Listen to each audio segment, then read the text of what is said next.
Hello everyone and welcome back to Let's Play Skyrim. Last time we cleared out Bannermist's Tower. This time our target is a non-hostile little camp called Hunter's Rest. There's really very little going on there, but there is an archery skill book that we have not yet read. So the place is worth visiting. Might as well spam Mage Light since there's nothing else to do with my Magicka. As you can see the marker there and the shack up behind it. The way up is just over here around these rocks.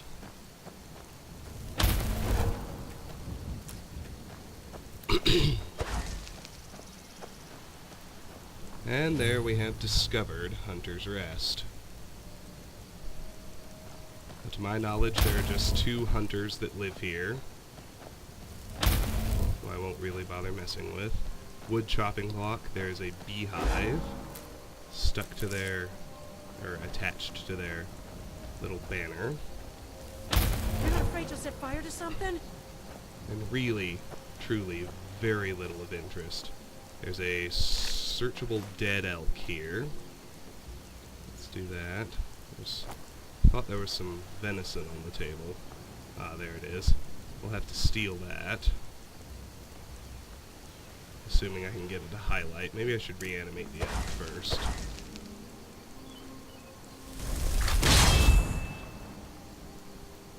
Yes, there we go. Well, we'll get a little bit of action here, even if we have to create it for ourselves.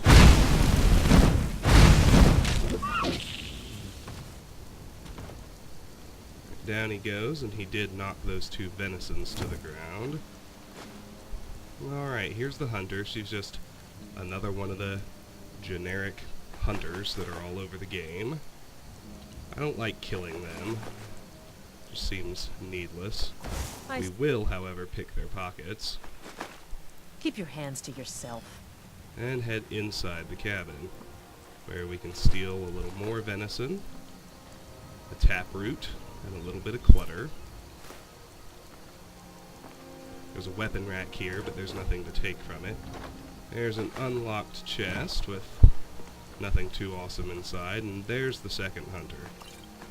Let's take all his stuff as well. And I just need to remind myself that I've got a bunch of stolen stuff. And here's that skill book, Father of the Niben.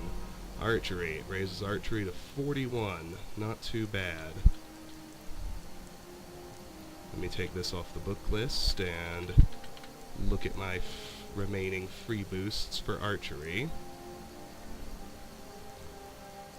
I have 9 free boosts left, or no, I'm sorry, I have 8 free boosts remaining for archery. There's just 1 skill book left to find, and 7 that come from quests of a sort. Father of the Niben, translated and with commentary by Florin Jalil. Introduction. Writing the biography of anyone is a challenge. Usually the problem lies in assessing one's sources, comparing the prejudices of one chronicle versus another. Wogan Jarth, I have been told, in writing his well-regarded series on the Wolf Queen of Solitude, used over 100 contemporary narratives. I cannot complain about my task having a similar issue. There is but one record of the man called Topol the Pilot, the earliest known Aldmer explorer of Tamriel. Only 4 short verse fragments of the epic Father of the Niben have survived to present day, but they offer an interesting, if controversial, look at the Middle Merethic era, when Topol the Pilot may have sailed the seas around Tamriel. Though Father of the Niben is the only written record of Topol the Pilot's voyages, it is not the only proof of his existence. Among the treasures of the great crystal tower of Somerset Isle are his crude but fascinating maps, his legacy to all Tamriel. The translation of the Aldmeri Udhendra Nibenu, Father of the Niben, is my own, and I accept that other scholars may disagree with some of my choice of words. I cannot promise my translation lives up to the beauty of the original. I have only strived for simple coherence. Fragment 1. Second ship, the Pasquiniel, manned by pilot Ilio, was to follow the southern pointing waystone, and the third, the Niben, manned by pilot Topol, was to follow the northeast pointing waystone. The orders from the Crystal Tower, they were to sail forth for 80 moons and then return to Tel. Only Niven returned to First Hold, laden high with gold and spice and fur and strange creatures, dead and live. Though alas old Elnathay Topal never found, he told the tales of the lands he had visited to the wonderment of all. For 66 days and nights he sailed over crashing waves of dire intent, past whirlpools through mist that burned like fire, until he reached the mouth of a great bay, and he landed on a sun-kissed meadow of gentle dells. As he and his men rested, there came a fearsome howl, and hideous orcs streamed forth from the murky glen, cannibal teeth clotted with gore. For centuries, strange crystalline balls were unearthed at the sites of ancient Aldmer shipwrecks and docks, peculiar artifacts of the Merethic and Dawn eras that puzzled archaeologists, until it was demonstrated that each had a tendency to rotate on its axis in a specific direction. There were 3 varieties, one that pointed southward, one that pointed northeast, and one that pointed northwest. It is not understood how they work, but they seemed attuned to particular lines of power. These are the waystones of the fragment, which each of the pilots used to point their craft in the direction they were assigned to go.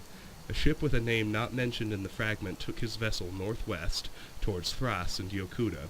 The Pasquinial took the southern waystone, and must have sailed down toward Pyandonia.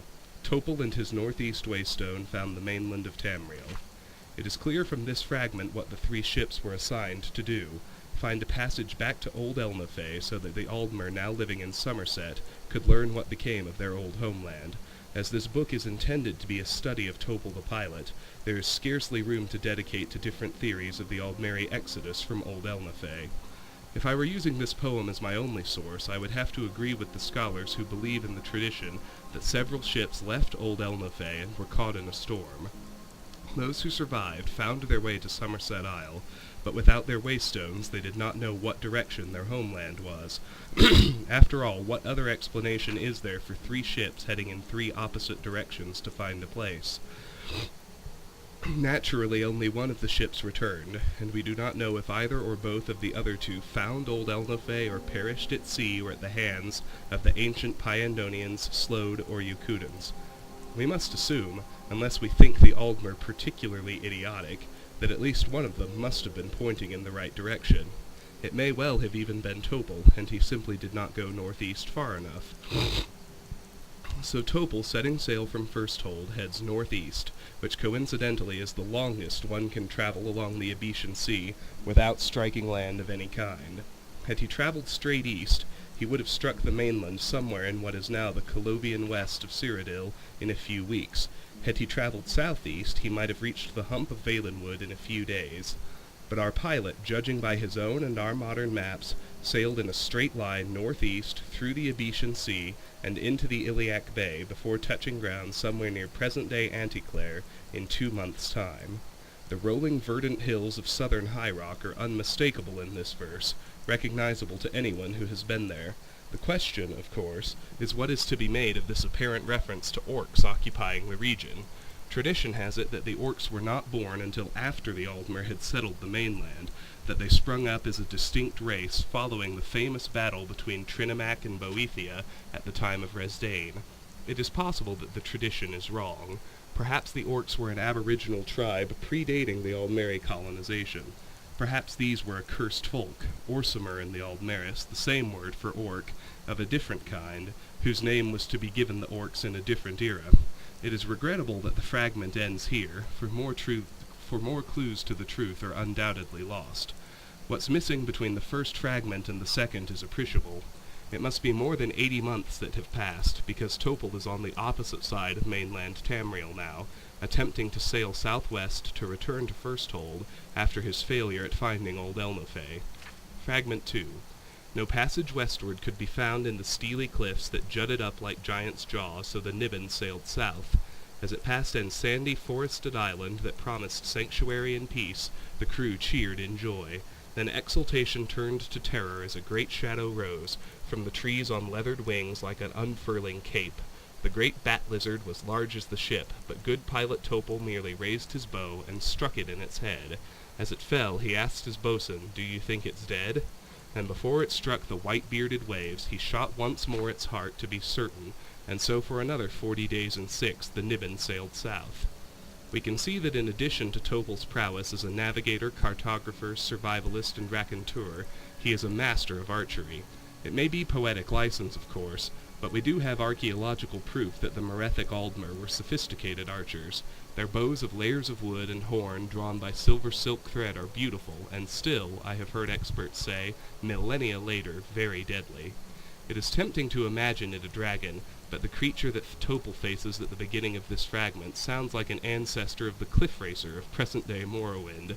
The treacherous cliff coastline sounds like the region around Necrom, and the island of Gorn may be where the nest of the bat lizard is. No creatures like that exist in eastern Morrowind, to my knowledge, at the present day. Fragment 3. The fetid, evil swamplands and their human lizards retreated to the east, and Topol and his men's hearts were greatly gladdened by the sight of diamond-blue, pure, sweet ocean. For 3 days they sailed in great sheer northwest, where First Hold beckoned them, but hope died in horror as land, like a blocking shield, rose before them. Topol the pilot was sore wroth, and consulted he the maps he had faithfully drawn, to see whether best to go south, where the continent must end, or take the river that snaked through a passage north. "North," cried he to his sad men, "north we go now, fear not, north." Tracing Topol's movements, we see that he has skirted the edge of Morrowind and delved into southern Blackmarsh, seemingly determined to follow his waystone as best as he can. The swamp he is leaving is probably near present-day Gideon. Knowing what we now know about Topol's personality, we can understand his frustration in the bay between Blackmarsh and elsewhere. Here is a man who follows his orders explicitly, and knows that he should have been going southeast through riverways to reach First Hold. Looking at his maps, we can see that he attempted to find passages through, as he has mapped out the inner sea of Morrowind, and several of the swampy tributaries of Black Marsh, no doubt being turned away by the disease and fierce Argonian tribes that dissuaded many other explorers after him. With a modern map of Tamriel in hand, we can see that he makes the wrong choice in electing to go northeast instead of pushing southward. He could not have known then that what he perceived to be the endless mainland was only a jutting peninsula. He only knew that he had traveled too far southward already, and so he made a smart but incorrect decision to go up the river. It is ironic that this great miscalculation would today bear his mark of history. The bay he thought was an endless ocean is now known as Topol Bay, and the river that took him astray shares the name of his boat, the Niben River. Fragment 4. The cat demons of 4 legs and 2 ran the river's length, always keeping the boat in their green-eyed sight, hissing and spitting and roaring with rage. But the sailors never had to brave the shores, for fruit trees welcomed them, dropping their arms down to the river's edge as if to embrace the myrrh, and the men took the fruit quickly before the cats could pounce. For 11 days they traveled north until they came to a crystalline lake and 8 islands of surpassing beauty and peace. Brilliant, flightful creatures of glorious colors greeted them in Aldmeri language, making the Mer wonder until they understood they were only calling back the word they were speaking without understanding it, and then the sailors laughed. Topol the pilot was enchanted with the islands and the feathered men who lived there. There the Niben stayed for a moon, and the bird men learned how to speak their own words, and with taloned feet to write. In joy for their new knowledge they made Topol their lord, giving him their islands for the gift. Topol said he would return someday, but first he must find the passage east to First Hold, so far away. This last fragment is bittersweet for a number of reasons. We know that this strange, friendly, feathered people the pilot encounters will be lost. In fact, this poem is the only one where mention is made of the bird creatures of Cyrodiil. The literacy that Topol gives them is evidently not enough to save them from their eventual fate, likely at the hands of the cat demons, who we may assume are ancient Khajiit. We know that Topol and his crew never find a route from the 8 islands, which are the modern-day imperial city, through to the Iliac Bay. His maps tell the tale where this lost poem cannot. We see his hand as he traces his route up the Niben to Lake Rumari, and after attempting a few tributaries which do not lead him where he wants to go, we can imagine Topol's frustration and that of his long-suffering crew as they return back down the Niben to Topol Bay. There they evidently discovered their earlier mistake, for we see that they passed the peninsula of Elsewhere. Eventually they traveled along its coastline, past the shores of Valenwood, and eventually home. Usually epic tales end with a happy ending, but this one begins with one, and the means to which it was accomplished is lost. Besides the extraordinary bird creatures of present-day Cyrodiil, we have caught glimpses of ancient orcs, perhaps, ancient cliff racers, ancient Argonians, and in this fragment, ancient Khajiit. Quite a history in a few lines of simple verse, all because a man failed to find his home and took all the wrong turns to retrace his steps back. Alrighty, that's that. So let's go offload. I've been hunting and fishing in these parts. Truly all there is to Hunter's Rest.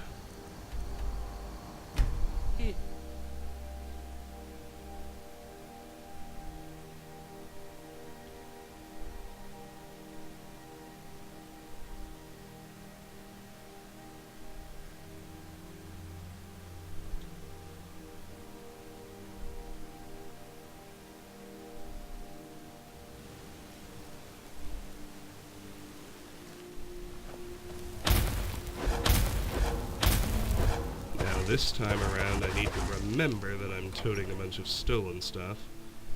So after I offload with Bellathor, Can I help you?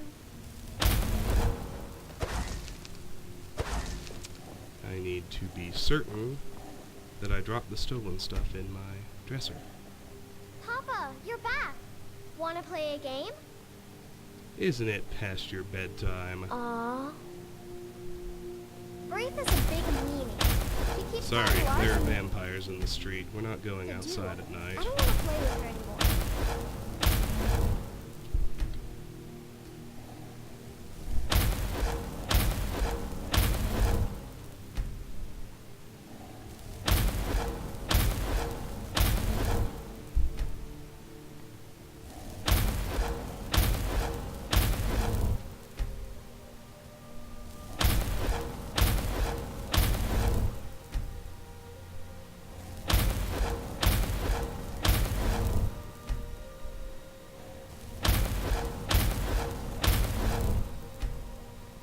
One more hour, then Bellathor will be open.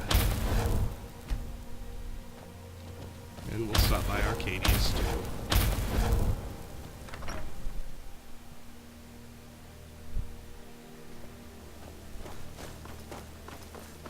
As much as I would like to eliminate her from the list.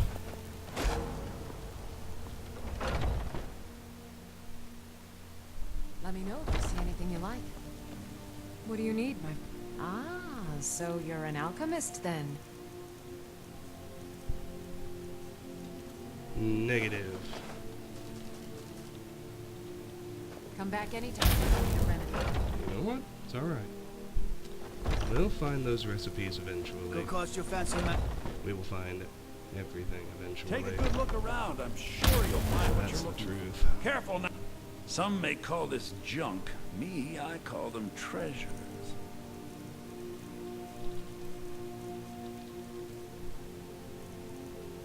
No new weapons, no new armor.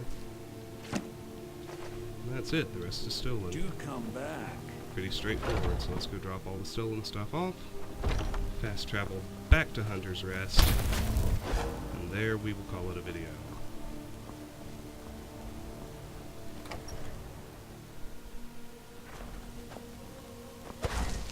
What do you need? Papa! Let's see here.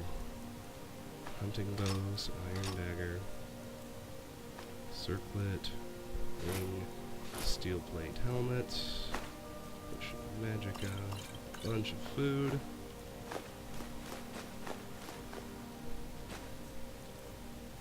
Taproot. And all this. Alright, good. Let's head back there now.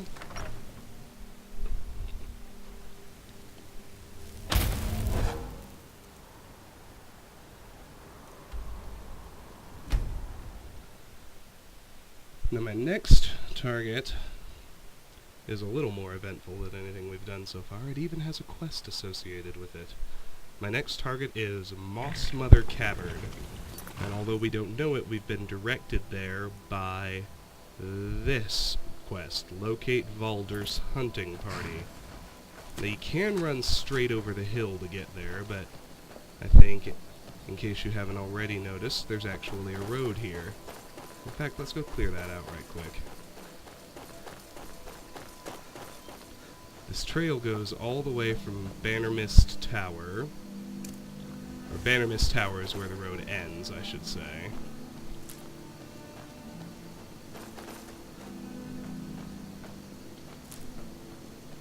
I can show you that right quick. You can actually see it kind of running down into nothingness here, but I don't know, we're still on the trail. It even has some mountain flowers alongside it.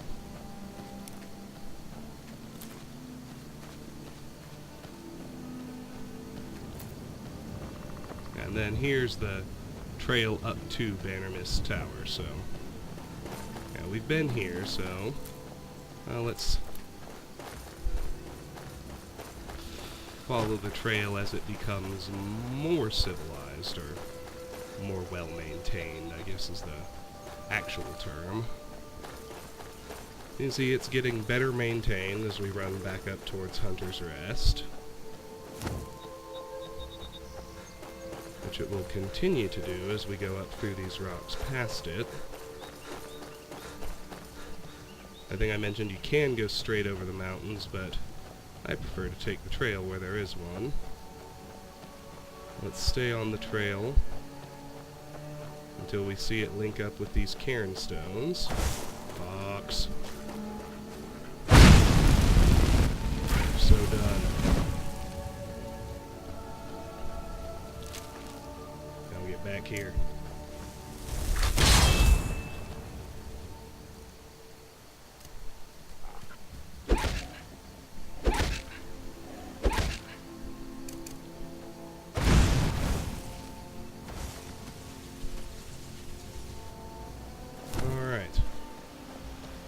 Get back to the trail again. You'll note a cairn stone here where the trail starts and links up with, lo and behold, an actual road. But wait, there's more. We take this road back a little ways. Where do we end up?